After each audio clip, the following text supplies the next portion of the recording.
Hola, ¿qué tal?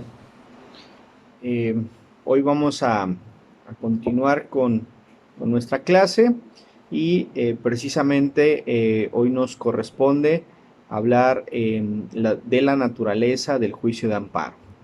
Nosotros debemos recordar que precisamente el juicio de amparo pues tenemos dos clases, ¿no? El juicio de amparo indirecto, que precisamente se promueve ante los jueces de distrito. En algunos circuitos, pues estos jueces de distrito, como lo decía la clase pasada, pues hay mixtos, es decir, conocen de proceso, ya sea de civil, administrativo, de penal, y también de amparo, ¿no?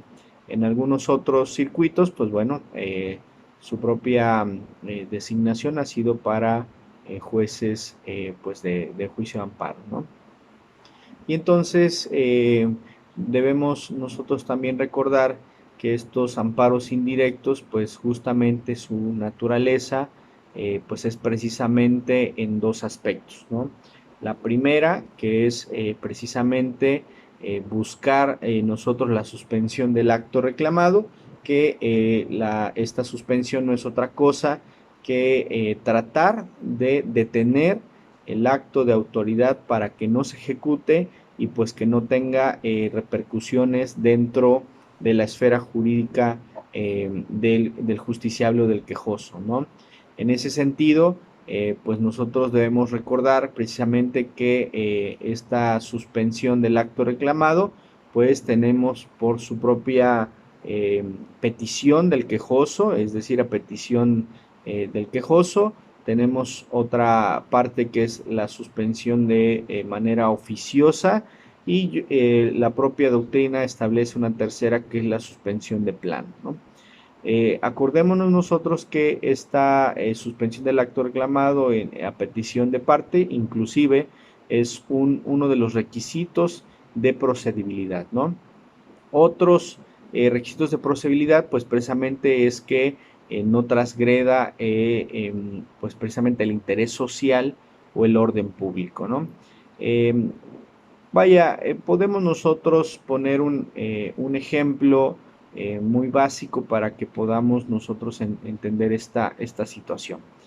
Eh, el interés social pues es tan amplio, ¿no? Como la propia naturaleza de los casos que nosotros podamos analizar, ¿no? Y pues a la sociedad, por ejemplo, le interesa que un centro pues de entretenimiento, un centro de recreación, un centro de bebidas embriagantes, pues le interesa que no esté cerca precisamente pues de una escuela, ¿no? Y menos si esa escuela acuden menores, pues ahí hay interés social, ¿no? De esto que le interesa a la sociedad, ¿no?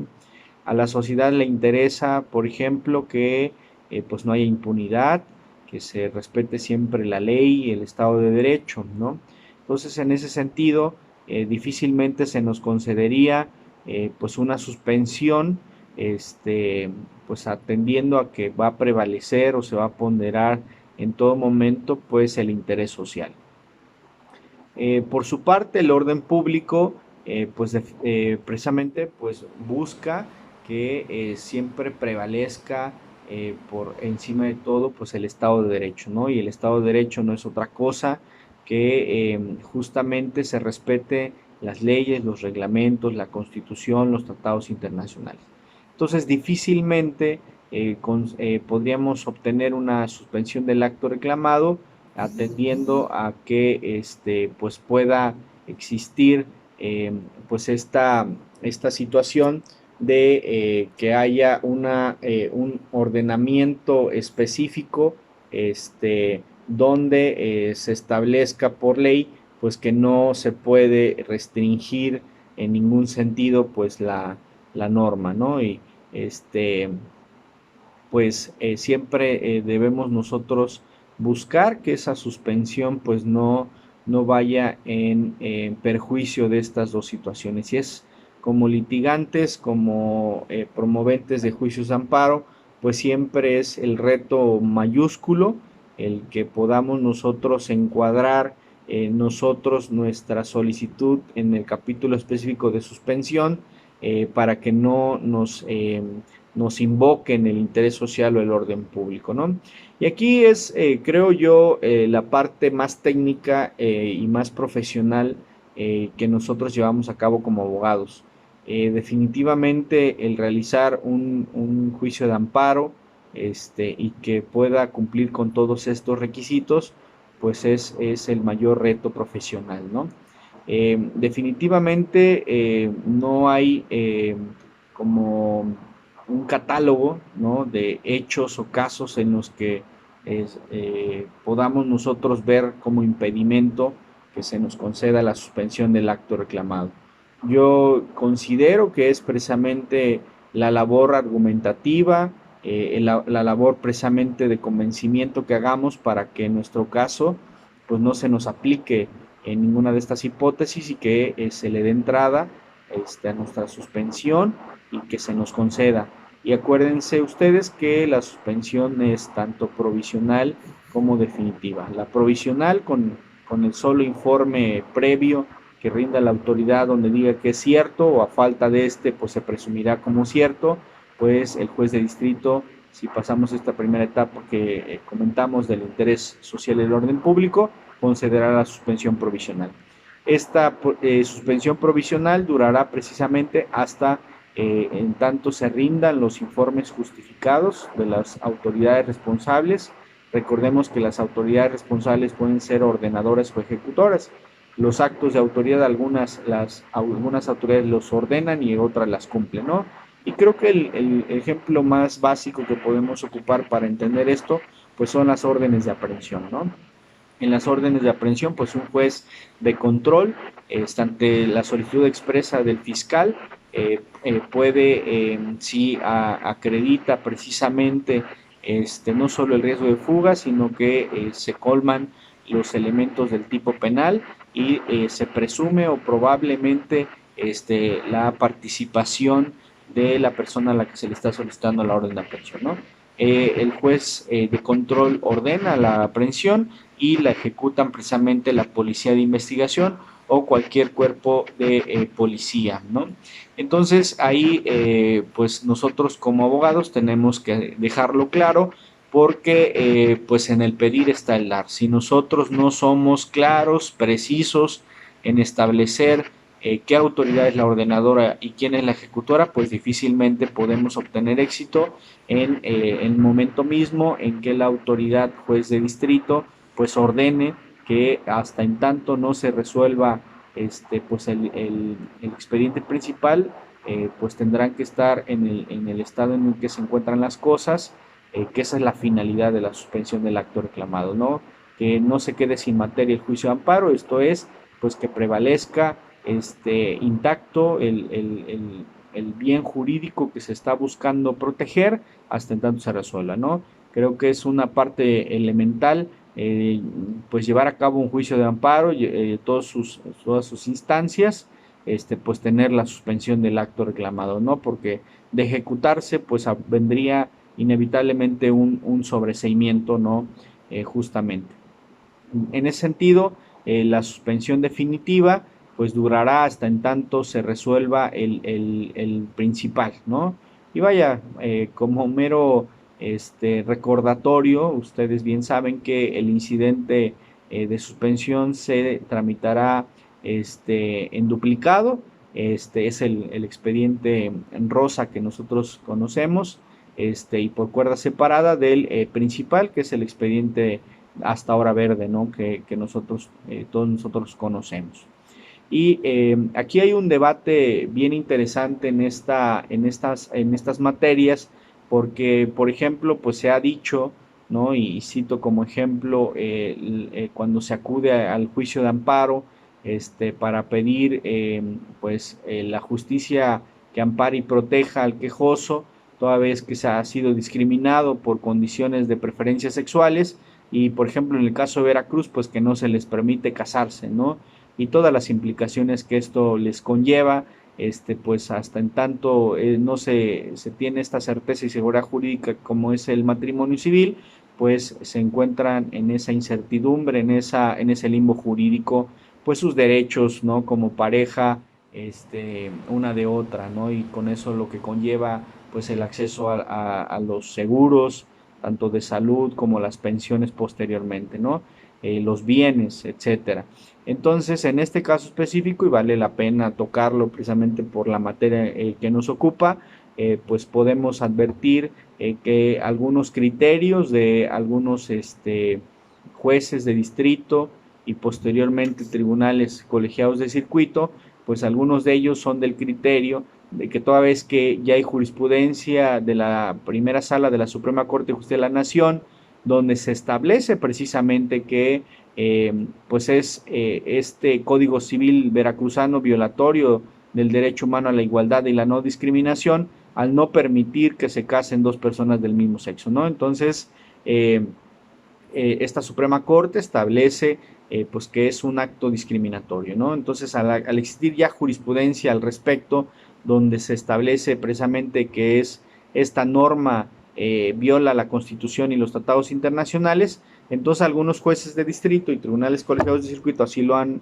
calificado, pues debiera ser una suspensión del acto de plano, ¿no? No habría otra cuestión que revisar o analizar independientemente del informe previo y justificado de la autoridad, donde pues, va a hacer referencia, ¿no? A que simplemente está cumpliendo con la norma secundaria que es el Código Civil, donde establece que el matrimonio es la unión de un hombre y una mujer, ¿no? Entonces, sin necesidad de ese informe y de esa defensa por parte de las autoridades, pues algunos jueces de distrito suspendieron de plano y ordenaron a los encargados del registro civil pues a que casaran a esas parejas, ¿no?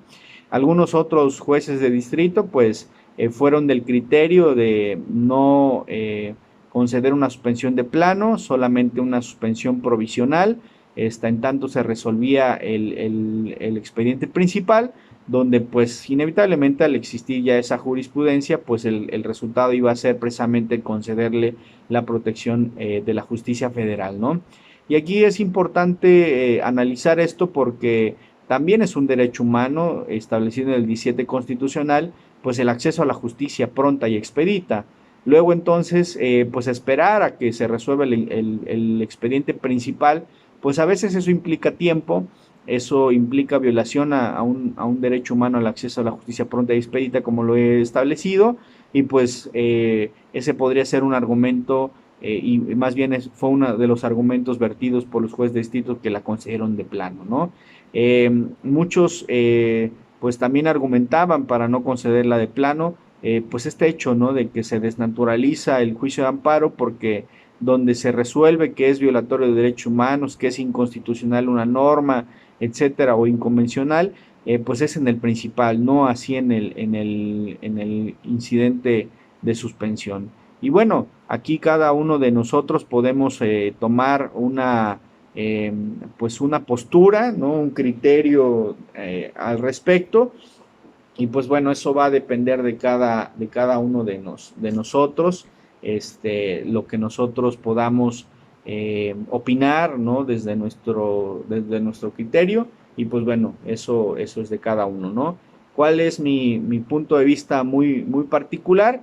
Definitivamente considero que el juicio de amparo, como lo he establecido, al ser pues un instrumento, una herramienta para proteger los derechos humanos, pues no importaría que esto pues se concediera desde la suspensión, ¿no? Yo creo que no desnaturaliza nada, al contrario, como lo dije en la clase pasada, el 25 de la Convención Americana de Derechos Humanos obliga a las autoridades a dar la protección más amplia, más protectora, entonces pues eso implicaría pues que nos dejemos de formulismos, ¿no? Yo recuerdo algunos de los argumentos de la Corte Interamericana de Derechos Humanos, donde ha establecido, ¿no? Que no podemos sacrificar la justicia en aras de meras formalidades y pues que esto implica pues dar justicia pronta y expedita, ¿no? Entonces, mi punto de vista es que se debiera conceder de plano. Es más, yo creo que bajo estas obligaciones internacionales y el control de convencionalidad, pues ni siquiera tendrían que obligar a los quejosos a acudir al juicio de amparo.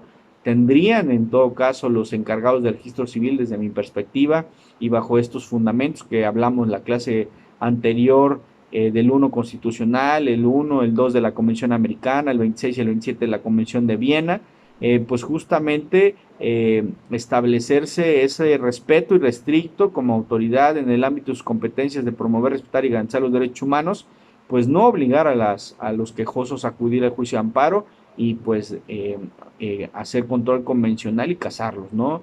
Si ya hay jurisprudencia al respecto, si ya hay una constitución que obliga a la igualdad y la no discriminación, así hay diversos tratados internacionales, no le veo el caso que no se haga ese control de convencionalidad y constitucionalidad y obliguen a los quejosos a acudir, ¿no? En ese sentido, pues es mi punto de vista en cuanto a los juicios de amparo indirecto. Creo yo y estoy convencido que el juicio de amparo indirecto hoy día representa pues la pieza elemental en el acceso a la justicia, a la administración e impartición de justicia, porque pues muchas de las veces es la instancia precisamente por excelencia donde se va a hacer ese análisis de la Constitución y los tratados internacionales. Entonces, creo yo que el juicio de amparo indirecto hoy día es una herramienta como abogados y como ciudadanos que tenemos como un un elemento muy funcional para el respeto y restricto de los derechos humanos, y por ello creo que debemos fortalecerlo, ¿no? Y yo he considerado, así lo he escrito también, pues que precisamente debemos fortalecer a la suspensión del acto reclamado, lo que conocemos ahora como suspensión restitutoria, ¿no? Siempre pensamos en la suspensión del acto reclamado como un tema negativo, ¿no? De no hagas esto, no, es decir, no ejecutes el acto reclamado. Pero nos olvidamos que muchas veces esos actos pues ya fueron ejecutados, ¿no? Y cito como ejemplo, a lo mejor que ya se cerró algún centro de los que he mencionado, un centro comercial de este tipo de bebidas embriagantes. Y pues bueno, algunas veces el argumento de la autoridad es, bueno, ya se ejecutó el acto, no puedo yo pronunciarme al respecto porque es un acto consumado, ¿no? Afortunadamente ya hay tesis aisladas, hasta ahora no es jurisprudencia, pero que hablan precisamente de esto como una posibilidad de restituir al quejoso en sus derechos humanos, ¿no? Sabemos nosotros que en materia administrativa y fiscal, pues tenemos que pagar la multa y después controvertirlo, ¿no? Pero precisamente si cierran el negocio, hasta en tanto se resuelve el principal, pues eso puede traer un perjuicio económico, ¿no?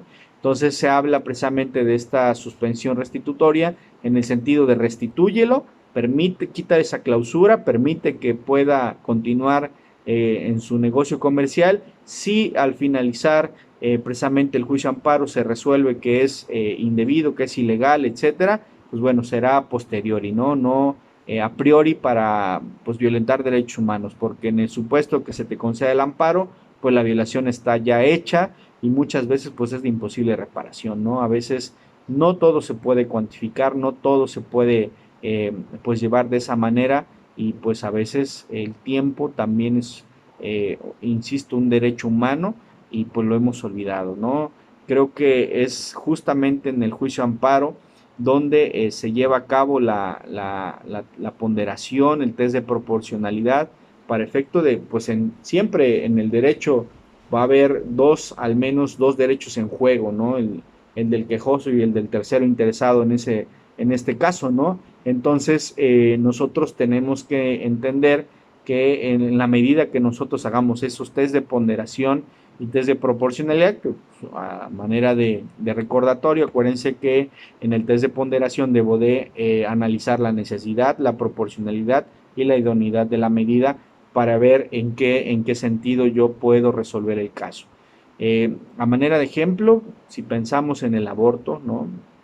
El aborto es un tema que hoy en nuestro estado de Veracruz está discutiendo, se está debatiendo aún, cuando yo creo es indebido, pues ya hay pronunciamientos nacionales de la propia Suprema Corte, internacionales, de la propia Comisión Interamericana de Derechos Humanos, donde ya estableció pues que el aborto la posibilidad del aborto es un derecho humano de las mujeres a decidir sobre su propio cuerpo, ¿no? No se habla de un derecho humano absoluto, porque precisamente como se resuelve en la Ciudad de México por la Suprema Corte, se dice, bueno, si existe el derecho humano de la mujer a decidir sobre su propio cuerpo, no es absoluto, toda vez que solo se le permite hasta antes de los 3 meses de gestación interrumpir el mismo, ¿no?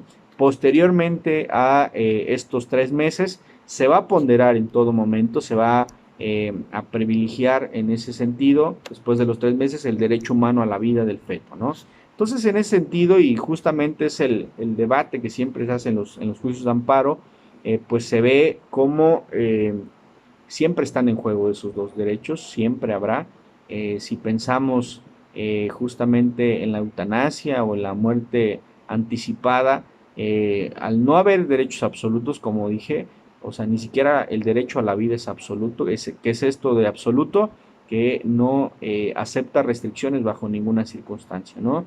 La vida, pues como ya lo dije en el aborto, pues no es absoluto porque se permite a la mujer que aborte en esas condiciones que he establecido, ¿no?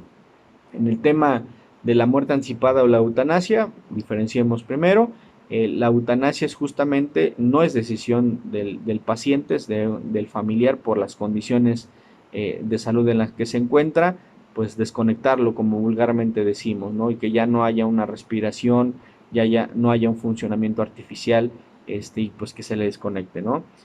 Por su parte, la muerte anticipada, pues muchas personas con enfermedades terminales deciden anticipadamente que si se encuentran en una condición ya de salud deplorable, ya donde toda la enfermedad implique dolor, pues ellos mismos anticipadamente a que lleguen a esa condición deciden ante notario público pues que se termine la vida, ¿no? Entonces el suicidio asistido también es otra de las instituciones que bueno, no, si bien no se han desarrollado en nuestro país, en nuestro estado ampliamente, pues son instituciones que existen, ¿no? Eh, pues en ese sentido, al no haber derechos humanos absolutos, bueno, hay dos, como sabemos, el derecho a no ser torturado bajo ninguna circunstancia y el derecho humano al debido proceso bajo cualquier esquema y bajo cualquier circunstancia, pues no se puede torturar a nadie y no se le puede restringir el debido proceso, ¿no? Aún en los estados de excepción. Así lo ha establecido la Corte Interamericana de Derechos Humanos y hay criterios de la Suprema Corte al respecto, ¿no? En ese sentido, creo que el juicio de amparo indirecto, pues siempre va a haber ese juego, esa lucha de dos derechos humanos, y de ahí la importancia que nosotros aprendamos a argumentar, aprendamos a motivar y a fundamentar, pues para que la decisión no esté de alguna manera siendo desequilibrada, no esté siendo pues de alguna manera completa, ¿no? Esa es nuestra labor en el juicio de amparo, ¿no? Y acordémonos precisamente también del juicio de amparo indirecto contra normas generales. Este amparo indirecto, acuérdense que pues hay dos posibilidades, de las normas autoaplicativas y las normas heteroaplicativas. Esto es, que una vez que las autoaplicativas, que una vez que entran en vigencia, yo ya puedo acudir al juicio de amparo indirecto para atacar esa norma, ¿no? Y en las amparo contra normas heteroaplicativas tengo que esperar a que se me aplique esa norma para que yo la pueda impugnar, ¿no? El mejor ejemplo de las heteroaplicativas, pues justamente es la materia penal. Yo no podría en una autoaplicativa ir en contra de una norma penal porque pues esa expectativa o esa idea de que se pueda actualizar en mi persona, pues no se puede presuponer ni se puede de alguna manera esperar, ¿no? La materia por excelencia en las autoaplicativas, pues es justamente la materia administrativa y fiscal, que pues no tienen que esperar las personas a que se les aplique para poder impugnarlas, ¿no? Normalmente esto se hace en materia de impuestos. Entonces, pues esa es la benevolencia del juicio de amparo indirecto. Y bueno, recordemos el amparo directo que procede precisamente contra resoluciones definitivas, ¿no? Y que estas resoluciones definitivas o sentencias, pues se presentará este juicio de amparo directo ante los tribunales colegiados del circuito, ¿no? Vaya, con las especificaciones que se presenta ante la autoridad responsable y ella remite todo el expediente al tribunal colegiado de circuito, ¿no? Estas resoluciones o sentencias definitivas, pues entendemos por la experiencia que siempre será la segunda instancia la que nosotros combatiremos en ese juicio de amparo, ¿no? Recordemos que hay dos tipos de litis, la litis legal y la litis constitucional. Esto es, yo no podría acudir ni al juicio de amparo indirecto ni al directo a alegar cuestiones novedosas, ¿no?